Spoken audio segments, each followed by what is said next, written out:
enacting Rubel and Omar Farouk. হ্যাঁ রুবেল, ভাই আসসালামু আলাইকুম। ওয়ালাইকুম সালাম। কি রে, কই যাস? এই তো এদিকে যাইতেছি। শুনলাম নাকি বাড়িতে যাইবি। ভাই কি বাড়ির যামো, হ্যাঁ, টাকা পয়সা যে অবস্থা, কেনাকাটা পরিবারের যে অবস্থা, এর জন্য এটা কিনো ওর জন্য এটা কিনো, কিনতে কিনতে টাকার যে অবস্থা, যে ইনকামের যে অবস্থা, এটা দেখেনি। তা তো অবশ্যই। ইনকামই নাই, তারপরে এখন দেশে যাওয়ার নিয়ত যেহেতু করছি, যাইতে হইব। এখন কেনাকাটা করিও বিপদে পড়ে গেলাম একটা। সব কেনাকাটা শেষ? না, সব তো আর কেনাকাটা হয় না ভাই, টাকা পয়সা কই, যতটুকু তৌফিকে না, গল্প করে কিনছি। এখন তো বাংলাদেশ সবাই মোবাইলের উপরে নিশা হয়ে গেছে। এখন মোবাইলের উপরে নেশা হয়েছে, এখানে তো আরেকটা সমস্যা হয়েছে। আবার কি সমস্যা? টিকিট কাটিও বিপদে পড়ে গেছি। হ্যাঁ, বাংলাদেশ সরকারের এবারের বাজেটের মধ্যে আমাকে প্রবাসীদের মোবাইল নেওয়ার প্রতি যে একটা বাজেট দিল, জিনিসপত্র নেওয়ার প্রতি একটা বাজেট দিল, হ্যাঁ। এটা আমাদের প্রবাসীর জন্য আসলে খুব দুঃখজনক একটা ব্যাপার। ওমা, এটা আবার কি কাজ? সেটা হচ্ছে আমরা এখন দুইটা ফোন, আমি নিজে দুইটা ফোন ইউজ করি, একটা আমার কাজের, একটা নিজের পার্সোনাল। হ্যাঁ, ঠিক আছে তো। এখন এই নিজের পার্সোনাল ফোনটা নিয়ে সে যাবো, একটা ফোন নিয়ে যাবো, আরেকটা ফোন নিতে গেলে ব্যাট দেওয়া লাগবে। তো ব্যাট দিয়ে তোর নিজের পরিবার আছে, মা বাবা, তো একটা দিই, বোনদেরকে তো একটা ফোন দেওয়া লাগে, একটা ভাগ্না আছে ওর তো একটা ফোন দেওয়া লাগে, অন্তত আমাকে 5টা ফোন তো নেওয়া লাগবে।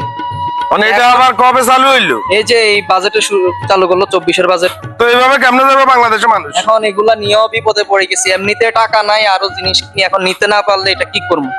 এখন সরকারের তো যে এই কাজটা করলো আমাদের প্রবাসীদের উপর একটা জুলুম হয়ে গেল।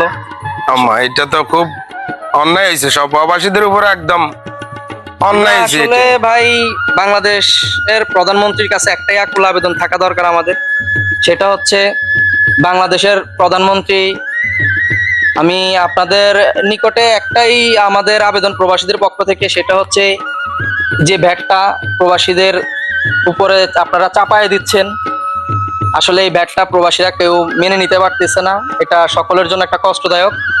আপনারা 1000টা প্রবাসী বক্তব্য নিতে পারেন, নিয়ে একটা বক্তব্য আপনারা সঠিক পাবেন না, সবাই এটার বিরোধিতায় থাকবে।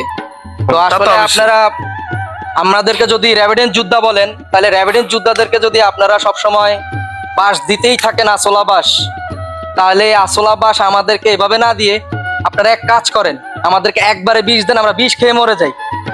আমাদের উপরে এক একবার এক একটা ট্যাক্স, এক একটা জিনিস আপনারা দেন। বিমানের যে টিকিট বাড়ায় দিচ্ছেন, আমাদের প্রবাসীদেরকে বিমান বহন করবে না।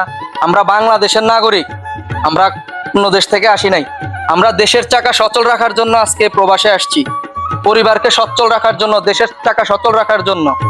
সে জায়গায় আমাদের উপরে এরকম জুলুম আমরা আশা রাখি না আপনাদের থেকে। তো বিনীতভাবে অনুরোধ করছি, আপনারা এই ব্যাটটা প্রত্যাহার করুন, আমাদেরকে একটু সঠিকভাবে দেশে যাওয়ার মতো ব্যবস্থা করে দিন, আমরা যেন সঠিকভাবে সামান নিতে পারি।